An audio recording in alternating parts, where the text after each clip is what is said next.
रामकृष्ण हरी भावांनो, आज देवाईनी आषाढी एकादशी निमित्त सर्वांना परंपरा गावाच्या युट्यूब चॅनल कडून खूप साऱ्या शुभेच्छा। आज जे मैदान आहे विठ्ठल केसरी कातर खटावचं, तर भावांनो या मैदानामध्ये अजून मी 2 पैरे तुम्हाला फिक्स सांगणार आहे आणि काहींचे गट सांगणार आहे आणि बिंदोडचा बादशाह मथुर नक्की पळणार आहे की नाही त्याची मी अपडेट देणार आहे। काल मी एक व्हिडिओ टाकली होती, त्याच्यामध्ये मी पैरे आधीच सांगितलेले आहे, त्याच्यामध्ये अजून मी 2 पैरे अजून वाढून सांगणार आहे। तसेच मथुरचं नक्की नियोजन आहे की नाही हे देखील सांगणार आहे। तर भावांनो, आजचं मैदान म्हणजे विठ्ठल केसरी 2025। या मैदानात बरेच आपल्याला टॉपचे नंदी पळताना दिसणार आहेत, पण कुमार रणवीर राहुलभाई पाटील आडिवली कल्याण यांचा मथुर। भावांनो, मथुरचं नियोजन खरं तर लाडू सोबत आज होतं, पण मला आत्ता समजलेलं आहे की मथुर आज कातर खटाव मैदानात पळताना दिसणार नाही। याची चिठ्ठी देखील निघाली होती, गट क्रमांक 11 मध्ये मथुरची चिठ्ठी होती।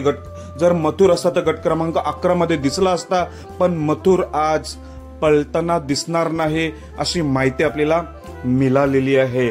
अजून एक तुम्हाला मी एक टॉपचा पैरा सांगणार आहे, तो म्हणजे द्वारलीचा हरण्या 722चा। द्वारलीचा हरण्या 722चा पैरा आहे लखन सोबत। छत्रपती संभाजी एक्सप्रेस म्हणून ओळखला जाणारा लखन आणि हरण्या ही जोडी आज पळताना दिसणार आहे। गट क्रमांक 1 मध्ये तास क्रमांक 4 वर पहिल्याच गटात ही हरण्या लखनची आपल्याला गाडी पळताना दिसणार आहे। अजून एक टॉपचा पैरा म्हणजे ओमकार मिसाल यांचा जो पिस्टन आहे, पिस्टन 2211चा।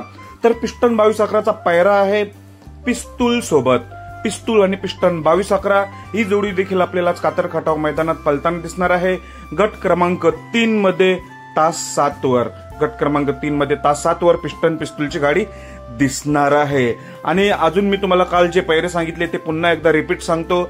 उर्मिलाताई गायकवाड यांचा जो अर्जुन आहे, अर्जुनचा पैरा आहे मुरुमचा सुंदर सोबत। अजून एक टॉपचा पैरा तो सांगितला होता म्हणजे घरनिकीचा राजा आणि चित्र्या, ही जोडी देखील आपल्याला पळताना दिसेल। घरनिकीचा राजा आणि चित्र्या जेव्हा ही जोडी एकत्र येते तेव्हा नक्कीच टॉप मध्येच पळत असते, 1 नंबर मध्येच राहत असते। आणि मित्रांनो, मी अजून आजचं जे ज्या नावाने मैदान आहे विठ्ठल केसरी, विठ्ठल नानांचा तेजा आणि दिवाना घरचाच साथ पळणार आहे।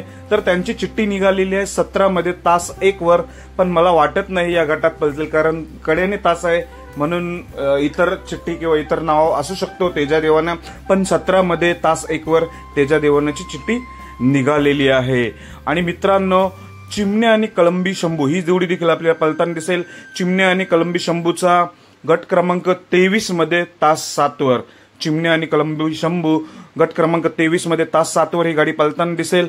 तसेच भावांनो, कारुंडे एक्सप्रेस चिक्क्या आणि शिरसवडीची रायफल, कारुंडे एक्सप्रेस चिक्क्या आणि शिरसवडीची रायफलच्या 2 चिठ्ठ्या निघालेल्या आहेत, म्हणजे एक 14 मध्ये 8 वर आपल्याला ही गाडी पळताना दिसणार आहे। 2 चिठ्ठ्या म्हणजे एक 45 मध्ये 3 वर आणि 14 मध्ये 8 वर चिक्क्या आणि रायफलची गाडी गट चिठ्ठ्या निघालेल्या आहेत, पण चिक्क्या आणि रायफल 14 मध्ये 8 वरच पळण्याची दाट शक्यता आहे। आता राहिला आपला सर्वांचा लाडका बैलगाडा क्षेत्रातील देव बकासूर। बकासूरचा गट क्रमांक आहे गट 21 तास 3 वर, गट 21 तास 3 वर बकासूर आणि सर्जाची गाडी आपल्याला पळताना दिसणार आहे। वेगाचा शेवट सर्जा आणि बकासूर गेल्या वर्षीची 3 नंबरचे मानकरी आणि गाडीवर ड्रायव्हर असतील हिंद केसरी त्रिकूट। म्हणजे तुम्हाला समजलं असेल हिंद केसरी त्रिकूट म्हणजे काय, सर्वांचा लाडका बकासूर, वेगाचा शेवट सर्जा आणि आज ज्यांच्या नावाने मैदान आहे असं विठ्ठल नाना, हे हिंद केसरी त्रिकूट आज कातर खटाव मैदानात पळताना दिसेल। गेल्या वर्ष हा त्रिकूट या मैदानात होता। बकासूर, सर्जा आणि विठ्ठल नाना हा त्रिकूट आज पुन्हा एकदा आपल्याला पळताना दिसणार आहे गट क्रमांक 21 मध्ये तास 3 वर।